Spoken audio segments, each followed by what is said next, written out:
All right, so let's check out some voicings that are common to the style of Gypsy Jazz. We'll start with some minor voicings. We'll do it in the key of A, 5th position, roughly the 5th fret here on the guitar. Essentially, minor 6 chord voicing is super common to the swing style of Gypsy Jazz. So basically what we got here, I'm playing the 5th fret, A note on the low E string, playing an F sharp at the 4th fret with my 1st finger, on the D string, and then I'm barring the top 3 strings with my 3rd finger at the 5th fret. That's your minor 6 chord voicing.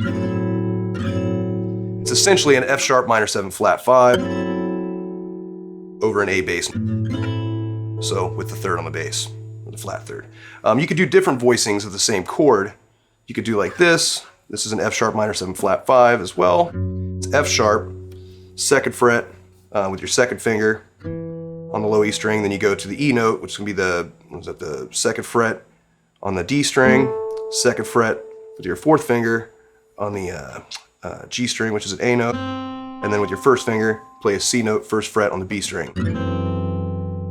Now it's more common to take the F sharp and put it on top rather than the bottom, and you get a voicing like this. It's another minor 7 flat 5 chord voicing, but over an A bass note, making an A minor 6. And you can also do with the C on the bass like this, C, the 8th fret with your middle finger on the low E string, A with your 1st finger on the 7th fret on the D string, and then E with your 3rd finger on the 9th fret on the G string, and then F sharp barred with your 1st finger, 7th fret on the B string. So now you got 3 different voicings for the same chord. And you can also play a root position, F sharp minor 7 flat 5 like this. 1st finger on an F sharp, which is the 9th fret on the A string. A C note with your 3rd finger, which is the 10th fret on the D string. Your middle finger will play the 9th fret on the G string, which is an E. And then the A note, which will be on the 10th fret of the B string with your 4th finger.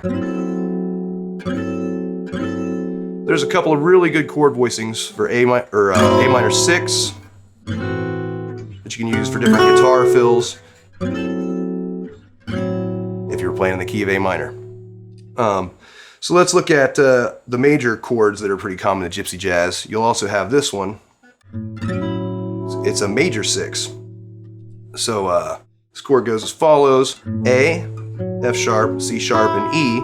The fingering I'm using is fingers 2, 1, 4, 3 on strings E, D, G, and B. And then you can also do like a major 6/9 chord. This one's super common as well, which is essentially almost looks like a dominant chord, which we're going to get to in a second, but it's an A note, a C sharp, an F sharp, and then a B. And I use the fingering on strings, what was this? A, D, G, and B. Fingering is 2, 1, 1, 3. And then you also have your basic major and minor triads, which also play a role in Gypsy music. So you'd have your minor triad bar chord, the A minor, and that's strings 6 through 1, E through E. Fingering is 1, 3, 4, 1, 1, 1. Then you have major, which is where you utilize your middle finger on the G string, a major triad, and that is fingering 1, 3, 4, 1, 3, 4, 2, 1, 1. Then you have the different inversions. They're all over the neck. You can basically, we'll do a couple of them here, very common ones, like a 6-string root minor is this. 5th string root minor would look like this. Open position A. That's an A minor. Fingering is open A, 2nd fret, 2nd fret, 1st fret, open string, and you could bar behind the nut like this to make that a movable chord. So now you got 2 different positions of a minor triad. Same thing with the open position A major triad. Open string, fret 2, 2, 2, open string. And the fingering I'm using is 2, 3, 4. You could also bar. Put your finger behind the nut here, move the open A string. Now you have 2 different positions of a major triad.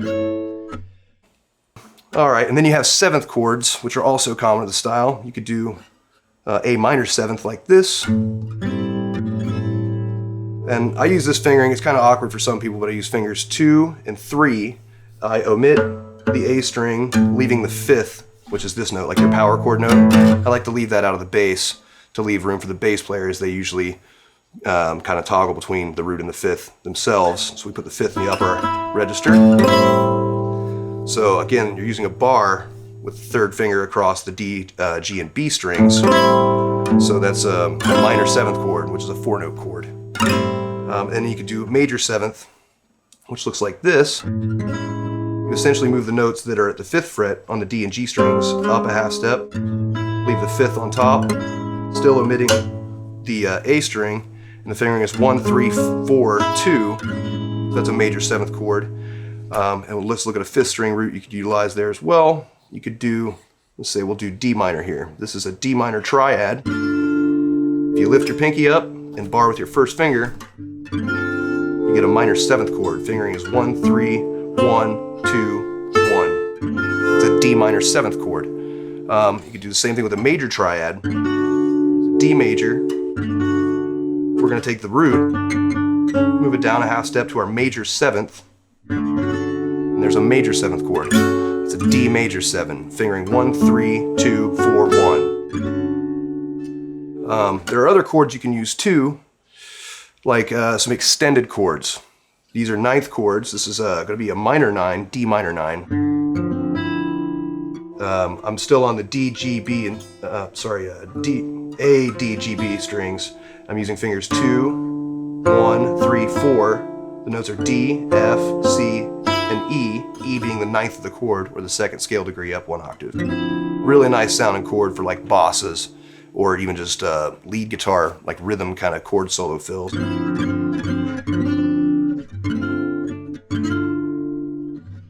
then you have a dominant version of that. This will be the first dominant chord we're going to cover, where you move the F note up 1 half step to an F sharp, giving us a major chord with a flatted 7th and a 9th. It's a dominant 9th chord, D dominant 9, very common to gypsy jazz and most forms of jazz.